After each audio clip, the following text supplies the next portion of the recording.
इस सेशन में बच्चों हम लोग उस प्लेन की इक्वेशन पढ़ेंगे जो दो प्लेन के इंटरसेक्शन से पास होता है। तो जैसे आप देखिए, ये मैंने बनाया है फिगर। ये एक प्लेन ये है और दूसरा प्लेन ये है। ये जो प्लेन है डॉटेड लाइन से दिखा रहे, इन दोनों प्लेन के इंटरसेक्शन से, जहां पे ये दोनों एक दूसरे से मिल रहे हैं, वहीं से तीसरा प्लेन पास हो रहा है। तो इस प्लेन की इक्वेशन क्या होगी, ये हम लोग इस सेशन में देखेंगे। तो मान लीजिए जो पहला वाला प्लेन है, ये जो प्लेन है, इसकी इक्वेशन है r dot n1 is equals to d1। और दूसरा प्लेन है r, ये वाला प्लेन है, इसकी इक्वेशन है r dot n2 is equals to d2। तो जो इनके पॉइंट ऑफ इनके इंटरसेक्शन से, इन दोनों प्लेन के इंटरसेक्शन से हमको एक स्ट्रेट लाइन मिल रही है। देखिए,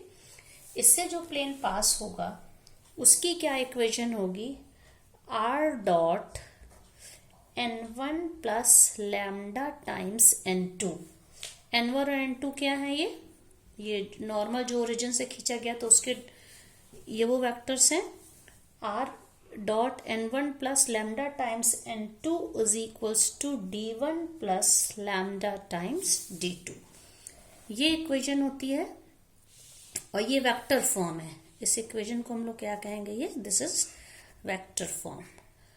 तो जब भी कोई क्वेश्चन करना होगा, हमको दो प्लेन की इक्वेशन दी होंगी, उससे हम ये इंटरसेक्शन की इक्वेशन निकालेंगे। लेकिन जो लैम्डा इसमें है, लैम्डा इज अ कांस्टेंट, तो इसकी वैल्यू हम लोग कैसे निकालेंगे, कुछ ऐसी कंडीशन दी होगी जिसको हम लोग सब्स्टिट्यूट करके, कुछ वैल्यू दी होगी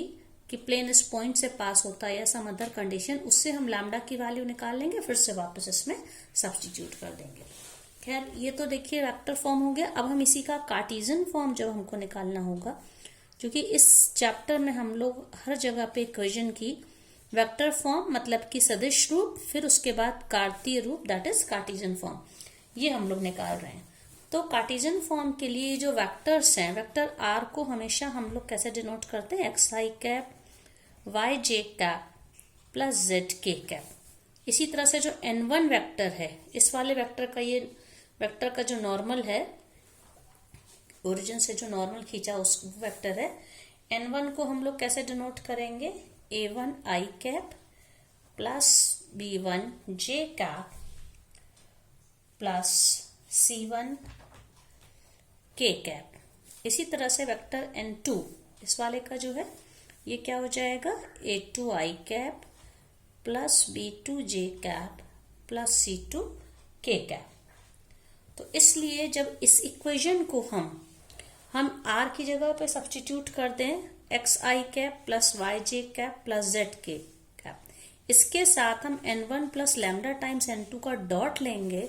तो जब वेक्टर कंपोनेंट फॉर्म में होता है तो डॉट प्रोडक्ट को हम लोग जिस तरह से लिखते हैं, तो क्या हो जाएगा, r का मतलब है, r का i जो है, i का कोफिशिएंट x है, इसका मतलब है x इंटू, और n1 का क्या है, n1 का i वाला कोफिशिएंट क्या है, a1, तो x into a1 plus lambda times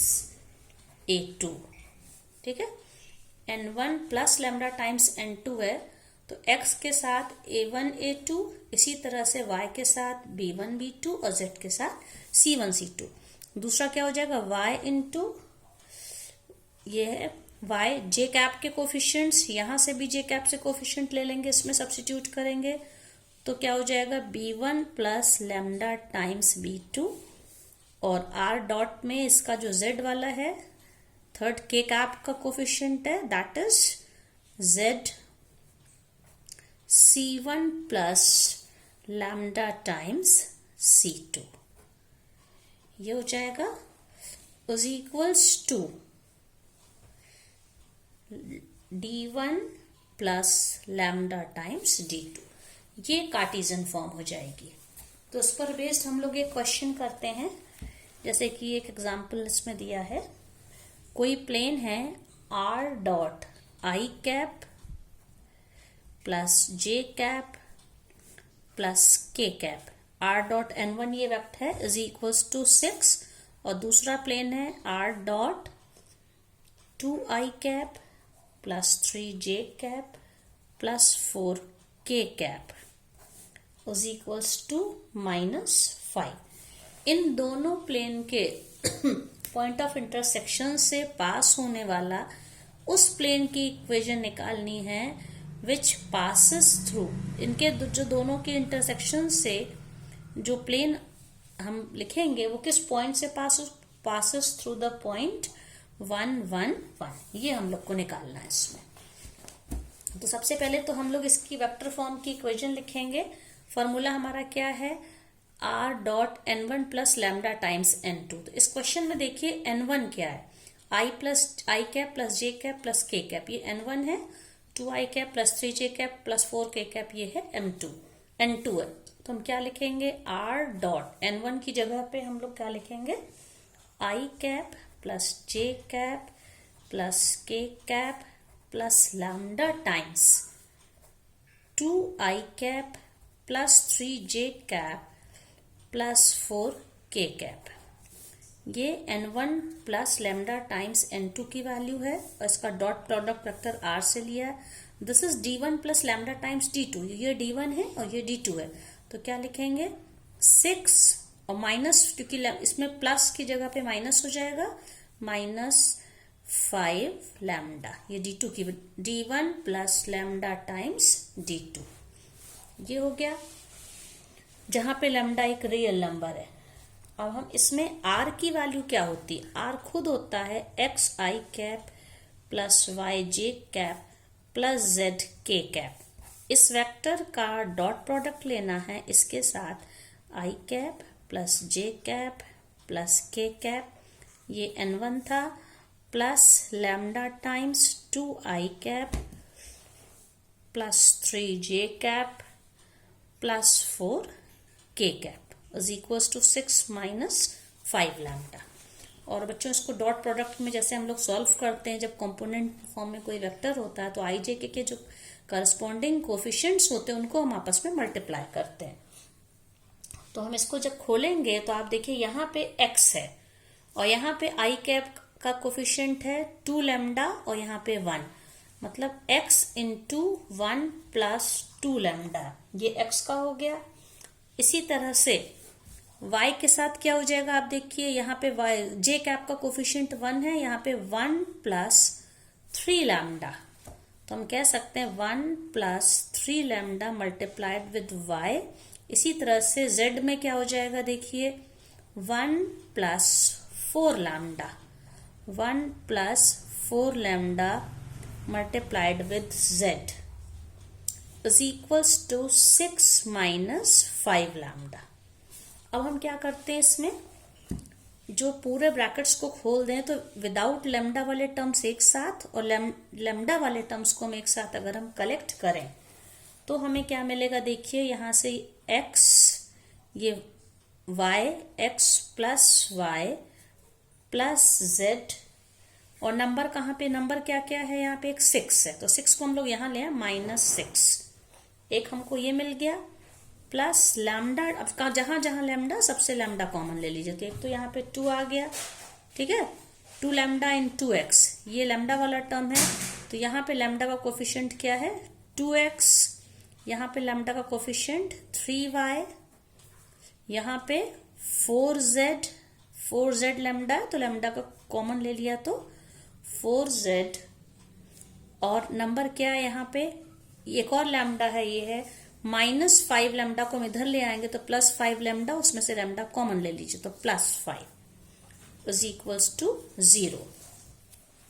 लेकिन ये जो हमारी प्लेन की इक्वेशन है, मान लीजिए ये वाली जो इक्वेशन थी,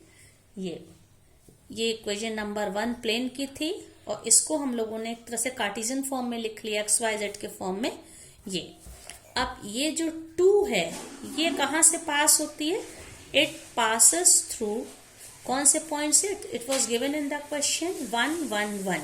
जिस पॉइंट से ये प्लेन पास होता है वो है, इसका मतलब है इस इक्वेशन में XYZ की जगह पे अगर हम इन वैल्यू को रखेंगे तो ये वैल्यूज इस इक्वेशन को सेटिस्फाई करेंगी, ठीक है, मतलब जिस पॉइंट से पास हो रहा है उस पे इसकी वैल्यू रख सकते हैं। तो आप XYZ की जगह इसको रखिए 1 + 1 + 1 - 6, ये हो गया, plus lambda times 2 into 1 plus 3 into 1 3y plus 4 into 1 plus 5 is equals to 0. तो ये नंबर क्या है बच्चों? 3 minus 6 that is minus 3 plus, अब यहाँ पे देखिए कौन सा नंबर है, 2 plus 3 plus 4 9 plus 4 क्या हो जाएगा 14 लैम्डा इज इक्वल्स टू 0, मतलब 14 लैम्डा इज इक्वल्स टू 3, तो हम कह सकते हैं लैम्डा इज इक्वल्स टू 3/14। ये कंडीशन हमको ये कैसे मिली? क्योंकि ये पॉइंट क्वेश्चन में दिया था, इस पॉइंट से ये प्लेन पास हो रहा है। अब ये हमारा आंसर है, ये प्लेन की इक्वेशन है। इसमें हम लैम्डा की वैल्यू को वापस रखेंगे,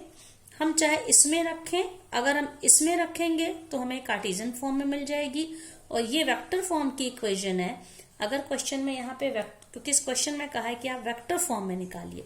तो अगर हम लैम्डा की वैल्यू को यहाँ रखेंगे तो हमें वेक्टर फॉर्म में इक्वेशन मिल जाएगी। Therefore from equation 1 what we have r dot I cap plus j cap plus k cap, ये हो गया, प्लस लैम्डा टाइम्स, लैम्डा की वैल्यू क्या रख दी हम लोगों ने 3/14 इंटू,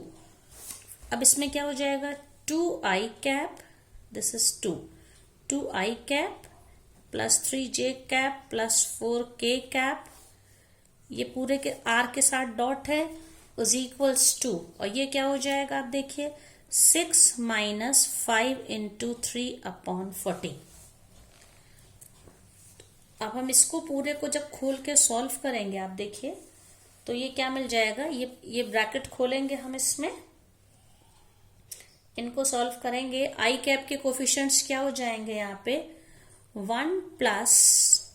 ये 3/14 इंटू 2 है ये, ठीक है, तो r डॉट यहाँ पे 1 plus 3 into 2/14 that is 3/7 I cap, ये हो गया, प्लस 1 प्लस j कैप यहाँ पे ये है, और यहाँ पे 3/14 into 3 that is 9/14 j cap plus k cap में भी इसी तरह 1 प्लस यहाँ से k कैप 1 है, और यहाँ से 3/14 इंटू 4, तो 2 से डिवाइड हो जाएगा, तो 3 2 6/7 k cap is equals to 6 minus 15/14, ये आ गया। तो एक अब क्या हो जाएगा r डॉट, क्योंकि हमें इसको वेक्टर फॉर्म में लिखना है, मतलब r dot n is equals to d के फॉर्म में लिखना है। ये पूरा वेक्टर एक combined vector i cap j cap और k कैप में आना चाहिए। तो 1 प्लस 3/7 क्या होगा बच्चों 10/7 i कैप, इसी तरह से 1 प्लस 9/14 ये क्या हो जाएगा plus 23/14 j cap, 1 plus 6/7 7 plus 6 13/7 k cap is equals to, इसी तरह से हम लोग इसको सॉल्व करेंगे, 6 minus 15/14 है, तो ये क्या हो जाएगा सॉल्व करने पे ये 69/14 ये आ गया। अब हम इसको थ्रू आउट, हम इसको अगर 14 से दोनों तरफ हम लोग दिस इज 14 मल्टीप्लाई कर दें, इधर भी 14 से मल्टीप्लाई करें और इधर भी करें, तो क्या हो जाएगा r डॉट, ये 14 से देखिए 14 इंटू 10/7, तो 7 2 ज़ा 14, तो 20 i cap plus 23 j cap plus 13/7 into 14, तो 13 इंटू 2 बचेगा that is 26 k cap is equals to 69, because 69/14 into 14 69 हो गया। इस तरह से हम इसकी इक्वेशन निकाल सकते हैं, उसको कार्टेशियन फॉर्म में भी कर सकते हैं, बस हम r की जगह पे क्या लिख दें xi cap plus yj cap plus z के कैप, और उसके बाद इसका डॉट प्रोडक्ट हम ले लेंगे, तो हमें xy z के फॉर्म में भी इसकी एक इक्वेशन मिल जाएगी।